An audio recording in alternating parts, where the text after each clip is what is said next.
Alô, pessoas de todo o Brasil, estamos voltando com o quadro número 3, o Parlamento da Raiz. Vamos entrevistar uma pessoa que, apesar de não acreditar na luta parlamentar, ele é profundamente engajado na organização de movimentos sociais. É esse movimento em que ele acredita. Mesmo assim, ele nos disse que contribuição poderíamos dar numa hipotética situação dele ser um representante do nosso parlamento. Vamos à entrevista. Obrigado. Olá a todas e todos do Brasil. Mais uma vez estamos aqui com o quadro da Raiz Cidadanista, o Parlamento da Raiz. Estamos agora em João Pessoa para conversar com o professor Aldejúlio Calado. Ele próprio fará sua apresentação, é bem melhor, e vai nos expor uma pergunta que a gente sempre faz aos entrevistados, numa hipotética situação em que ele fosse um parlamentar, qual proposta ou quais propostas ele até em tempos idos, na época da Constituinte, quis dar essa contribuição, mas depois de um tempo ele se desencantou com essa via parlamentar. Mesmo assim, ele tem uma grande contribuição a nos dar de uma maneira geral, em termos de movimento e em termos de política partidária, vamos dizer assim, de um outro tipo seria de partidos, Então, com a palavra, o professor Aldejúlio. Minha primeira palavra é de agradecimento ao Wellington e em Wellington a cada um e a cada um daquelas e daqueles que fazem parte do movimento Raiz Cidadanista. Em uma de cujas teias, parece que a nona, eu tive a oportunidade de participar lá na Malhada, em Arco Verde. Tenho a impressão que há uns 4 ou 5 anos, não me lembro se foi 18 ou foi 17. Então, queria, ao mesmo tempo, ao lembrar o Wellington como um dos dirigentes do movimento, lembrar também de outras figuras com quem me encontrei naquela ocasião e que sigo também escutando e acompanhando pelos vídeos que a Raiz também promove periodicamente. Me lembro, por exemplo, aqui eu quero citar algumas figuras como Wertenberg, lá de Tocantins, também o Vermelho, lá do Rio Grande do Sul, citar o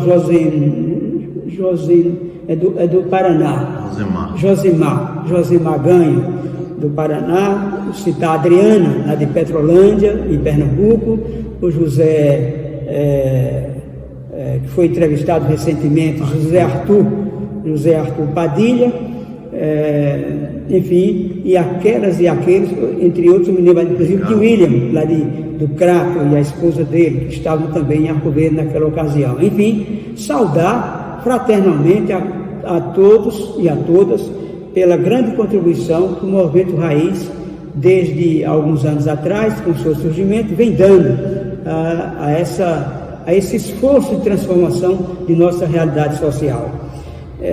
Da Raiz, eu trago muito fortemente como inspiração as três grandes dimensões que o caracterizam. Esse reconhecimento de nossas raízes, nossos ancestrais, tanto afro, eu também sou negro, sou afrodescendente, essa ascendência indígena, eu também me sinto um chucuru, eu sou nascido em Pesqueira, Pernambuco, e ali a terra do chucuru, um dos grupos indígenas mais organizados, a partir do Chicão Chucuru, e me sinto também eu um chucuru desaldeado. Então, são duas dimensões que me fazem um bem enorme, tanto o sentimento, o assumir a minha causa negra como a minha causa indígena, mas outro lado também tem a Raiz a oferecer, que é o ecossocialismo. Então, são três dimensões de grande contribuição para a nossa sociedade e para os objetivos que um movimento social, nos dias de hoje, pode oferecer à nossa sociedade. Então, quero parabenizar a cada um e dizer que eu acompanho sempre que possível os passos desse movimento. De acordo com a pergunta que o Wellington fez, eu gostaria de dizer que para essa resposta é preciso que as pessoas entendam da parte de quem essa resposta é feita. Da parte de alguém que tem a sua vida consagrada à militância nos movimentos sociais populares, principalmente, sem excluir também a participação em movimentos sindicais, sobretudo na minha base, que é a base do Sindicato dos Professores Universitários, do ANDES, no caso, com menos intensidade do que nos movimentos populares, e também nos movimentos partidários, mas isso já lá atrás.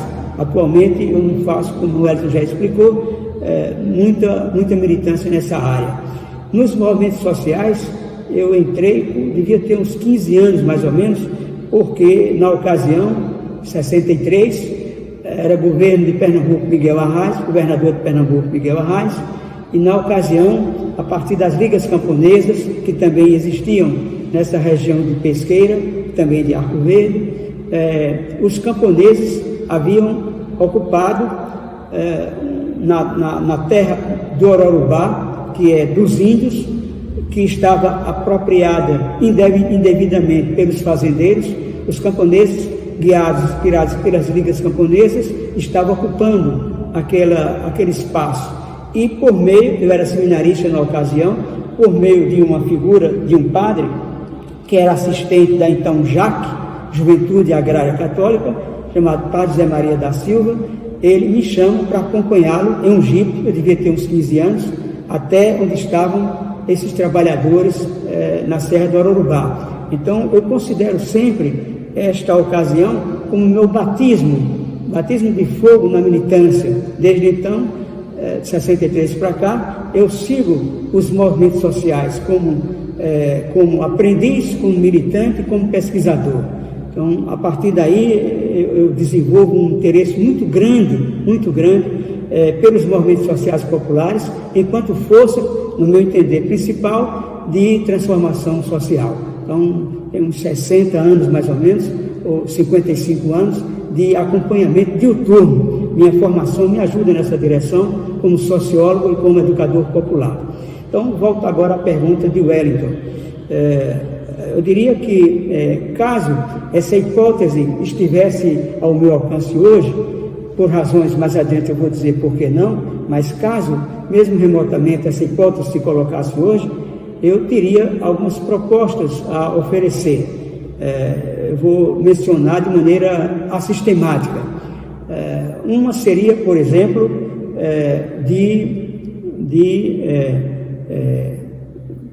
de caçar o monopólio da pauta, tanto da Câmara quanto do Senado. Então, em vez de ser o Arthur Lira ou ser o atual presidente do Senado, aqueles que têm o monopólio de dizer a pauta qual deve ser, isso deveria ser obra de um colegiado. Então, uma primeira ideia que eu colocaria para cá.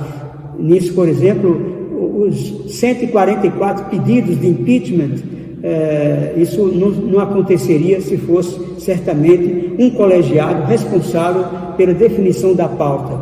Quem sabe, colégio de líderes, aí é preciso pensar como, mas o fato é que não pode essa ditadura prosseguir. Outra ideia que eu colocaria também para pensar, para refletir, seria o caso em relação à redução dos vencimentos de todo servidor público, de toda servidora pública. Estou falando aqui das grandes autoridades, estou falando dos deputados, estou falando dos senadores, estou falando do executivo, estou falando do judiciário.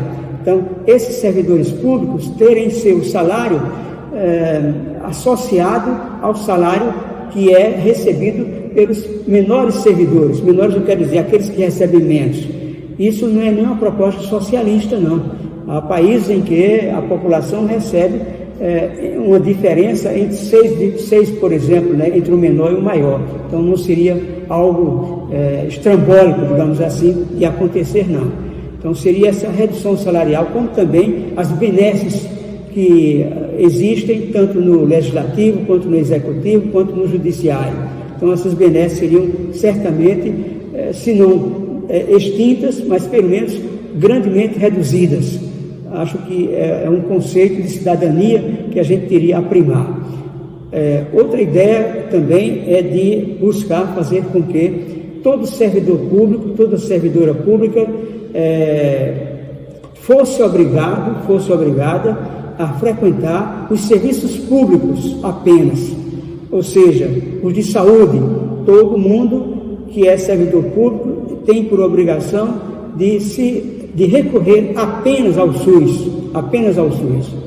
O SUS certamente não teria as dificuldades que tem hoje, por exemplo.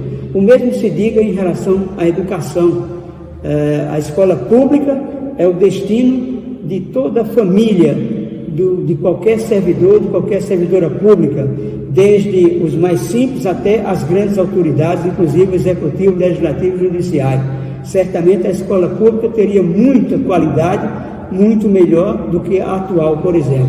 Mesma coisa do transporte público, todos os serviços públicos fossem os únicos ao alcance daqueles servidores públicos e servidoras públicas. Então, como veem, são propostas inviáveis, eu diria que talvez nem chegassem a ser acolhidas como propósito. Naquela lista enorme de projetos que se fazem e ficam engavetados, certamente essas propostas estariam nesse mesmo lugar.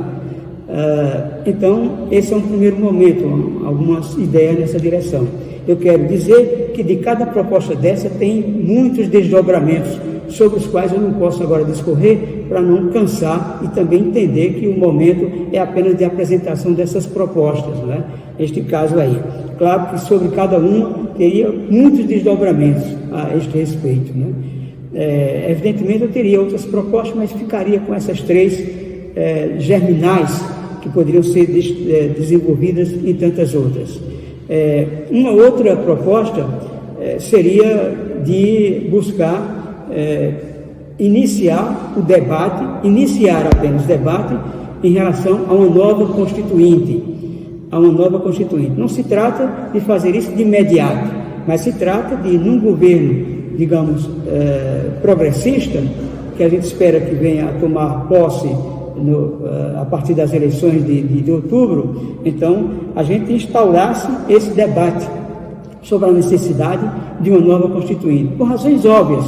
Eu vou dizer algumas e vocês sabem muito mais do que estas que eu vou dizer. Uma delas é que a Constituição de 88 já pouco se reconhece, porque tantas emendas que ela sofreu, mais de 100, essa Constituição está desfigurada de forma negativa para as classes populares. Seria a ocasião de estabelecer um grande debate para que, quem sabe, depois de um governo progressista, houvesse como último lance a convocação de uma nova Constituinte, uma Constituinte exclusiva que não correspondesse como a outra apenas a um Congresso Constituinte, mas que tivesse a exclusividade de elaborar, votar uma nova Constituição para o Brasil. O terceiro momento que eu gostaria de situar aqui pode parecer contraditório, porque o Wellington, pelo movimento Raiz, me faz uma pergunta de fazer propostas na hipótese de ser candidato a um legislativo. Então, eu digo que essa hipótese é bastante remota. Essa hipótese é remota, mesmo que no passado eu tenha acompanhado. Remota por várias razões, vou dizê-las. Uma primeira razão é que nós estamos hoje numa conjuntura bastante degradada, bastante deteriorada, de modo que falar em função governamental hoje é algo muito contraditório, eu diria, de muito pouca força transformadora. Então, se eu tinha dificuldade já nos anos 80 de entender essa capacidade transformadora pela via governamental, pela via estatal, evidentemente hoje a conjuntura é completamente outra, deteriorada, profundamente desorganizada, desfigurada, eu diria, de modo que, respeitando aquelas e aqueles que continuam apostando na luta partidária, por exemplo, de minha parte já não há esperança nessa direção, de modo que, como é que eu convivo com essas pessoas, inclusive dentro do próprio movimento raiz, como também no movimento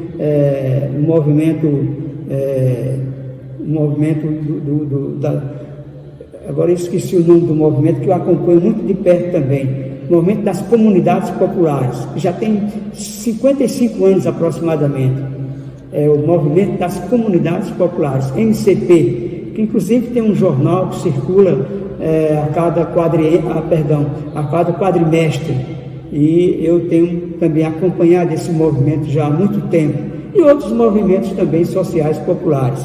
Então, eu quero dizer que nos dias de hoje, a gente não tem condição razoável de apostar muito na via partidária, mas eu respeito aquelas e aqueles, inclusive tem muitos amigos e amigas, como vocês agora, o Hélio está presente aqui, com quem eu convivo muito bem, e cuja atividade, cuja aposta eu respeito nessa direção da luta partidária também.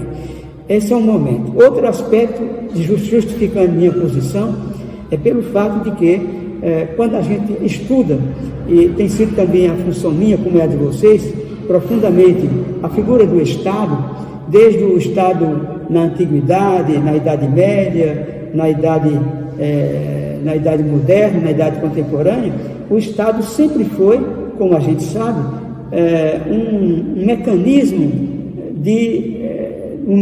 de apoio da classe dominante. Então, desde o Egito, desde outros estados da Antiguidade, mas também na Idade Média com o feudalismo, mas também na Idade Moderna com o colonialismo, o capitalismo, o Estado sempre foi algo inevitável no processo de dominação. Então, as sociedades de classe se valiam e se valem do Estado como um apoio essencial, sem o qual as classes dominantes não conseguem impor suas políticas econômicas perversas.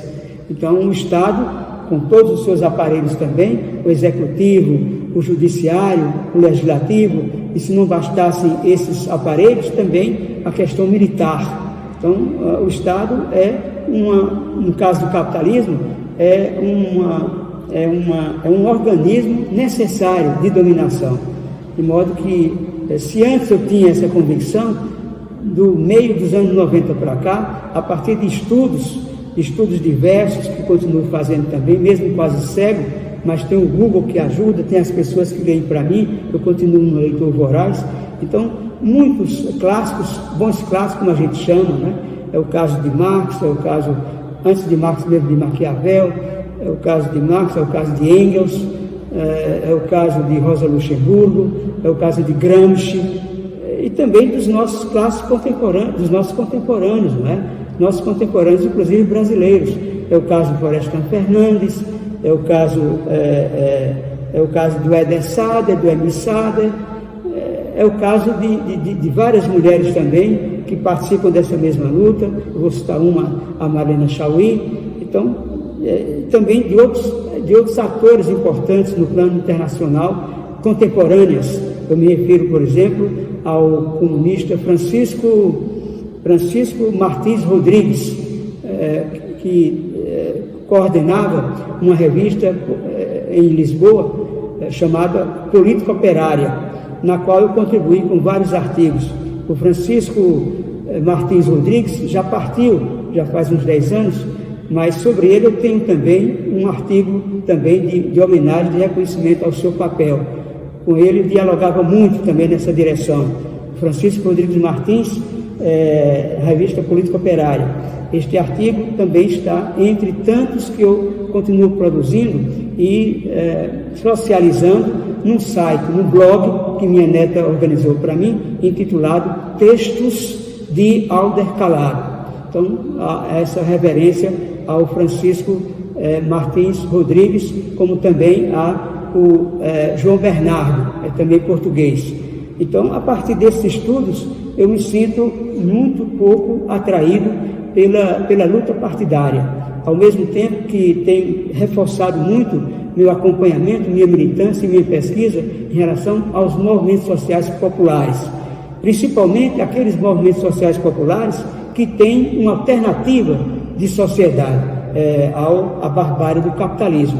Então, são poucos, de verdade, do campo e da cidade, além do MST, ao movimento de barragens, o MAB, né, movimento dos atingidos por barragens, a FUB, por exemplo, é um movimento popular, embora seja sindical também, mas de grande envergadura nessa direção. São poucos, mas esses poucos, como exemplo da própria Raiz, como exemplo do próprio movimento das comunidades populares, eles têm uma grande contribuição a oferecer. Eu entendo que hoje o grande desafio é o fortalecimento da sociedade civil. Pode ser até que, combinando com a luta partidária, aqui e acolá, isso progrida e aponte um aspecto interessante, mas na minha cabeça prospera muito a ideia dessa aposta forte nos movimentos sociais populares com um projeto alternativo de sociedade. Eu daria vários exemplos. Alguém conhece, por exemplo, o que foi o alcance de uma organização de base, como foi aquela que também influencia cerca de 100 entidades aqui do Nordeste, a articulação do Nordeste. Como é que se chama? Articulação do Nordeste. Eu esqueço a sigla dela, mas vocês sabem de que eu estou falando. Essa articulação do semiárido, a articulação do semiárido, ASA. Então, a ASA, que compreende uma centena de outros componentes, ela deu prova, mesmo sendo uma organização de base, mais que um movimento social, deu prova de como a sociedade civil teve uma boa capacidade de enfrentamento da seca, por exemplo. A gente constata que, a partir das iniciativas no campo, principalmente no campo, que a ASA teve, ela consegue dar uma outra qualidade de vida aos trabalhadores e às trabalhadoras do campo. Então, quando essa iniciativa ela passa a ser assumida, passa a ser absorvida pelo governo, as coisas parecem desandar. Eu me refiro, por exemplo, a tantos projetos que essa ASA teve, por exemplo. De modo que eu considero prioridade o reforço da sociedade civil, inclusive numa linha gramsciana de fortalecimento da elevação do senso comum, de um senso comum muito mais capaz de entender essa luta das classes sociais, capaz de ir em direção a uma hegemonia intelectual, hegemonia moral. Então, acho que essa aposta na sociedade civil é que me dá muita esperança, mesmo num contexto trágico em que a gente vive. É apostando nos movimentos sociais populares, é buscando fazer o que nosso querido Ivandro da Costa Salles sempre diz, inclusive na entrevista concedida recentemente ao Wellington, pela via do movimento Raiz Cidadanista. Ele sempre diz que importa tocar no que interessa. Então, quando eu digo tocar no que interessa para mim, eu tenho essa frase muito forte, no sentido de arregaçar minhas mãos como militante, como aprendiz, como pesquisador, de buscar ir para essas correntezas subterrâneas, a partir da presença, não tanto com propostas de ideias, também com estas, mas principalmente pelo testemunho, a presença continuada, o enraizamento nesses movimentos sociais populares, como, aliás, nós já tivemos lá nos anos 80, tivemos esse enraizamento. A própria CUT, por exemplo, criada em 84, ela estava organizada de maneira bem enraizada, de norte a sul, de leste a oeste. Havia um plano de lutas muito bem seguido, muito bem respeitado por essa gente que estava enraizada nas comunidades do campo e da cidade. Então, esse acertar no que interessa significa estar presente nos movimentos sociais populares de modo enraizado, de modo a não ficar muito, simplesmente criar uma comunidade, criar um núcleo, criar uma célula e depois simplesmente criar e abandonar, mas sim manter viva aquela célula com reuniões regulares, semanais ou quinzenais, conforme isso seja possível, apostando principalmente em 3 pontos, apostando principalmente numa busca de ver que sociedade nós queremos construir, é o aspecto da esperança, é o aspecto da utopia, no sentido para onde a gente quer ir. Então isso tem que ser discutido também nos núcleos, nas células, nos ciclos de cultura, nos movimentos de base, nas organizações de base da nossa sociedade, para onde nós queremos ir. Isso vai dar uma força muito grande para a gente então buscar os passos que nos levem pelo menos próximo a esse tipo de sociedade que nós queremos construir.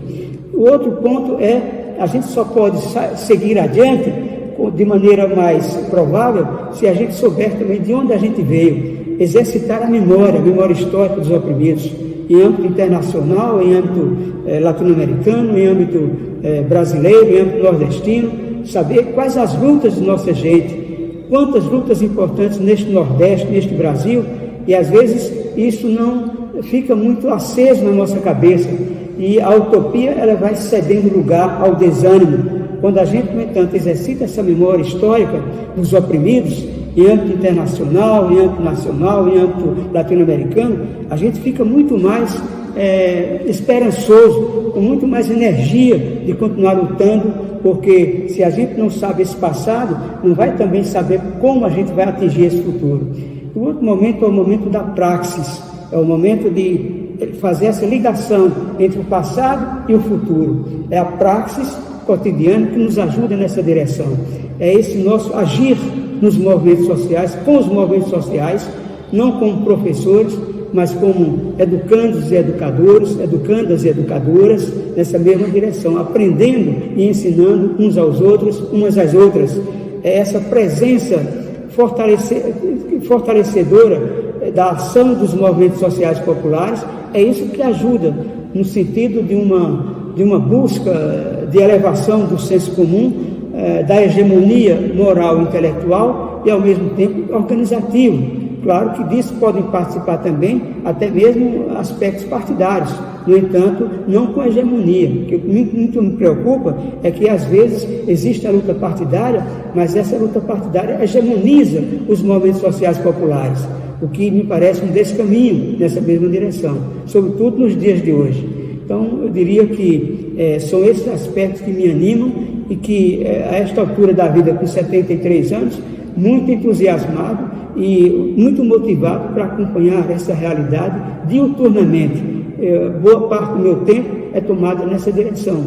Desde 15, 18 anos eu entro nessa tarefa, o marxismo sendo uma grande referência para mim, ainda hoje também. Não é por acaso que no grupo coordenado por Ivandro da Costa Salles, nós tivemos a oportunidade de trabalhar os 3 livros do Capital, mas também as teses principais de Gramsci, de Maquiavel e de outras também, de modo que continua viva a sede nessa direção de aprendizado de quem está buscando compartilhar nossos passos, sem entender que alguém seja dono da verdade, mas também, limitados que somos, inacabados que somos, temos também o chamamento de buscar errar menos daqui para frente. Então é o que eu desejo também para as companheiras e os companheiros do Movimento Raiz Cidadanista, a quem cumprimento. Beleza, Alder, a gente agradece a sua valiosa contribuição nesse Parlamento da Raiz. A palavra é toda de quem está sendo entrevistado. A gente só faz uma pequena introdução e no final a gente faz o agradecimento às pessoas que a gente busca para dar seu depoimento. São pessoas que a gente já entende que tem um trabalho importante a oferecer, à sociedade.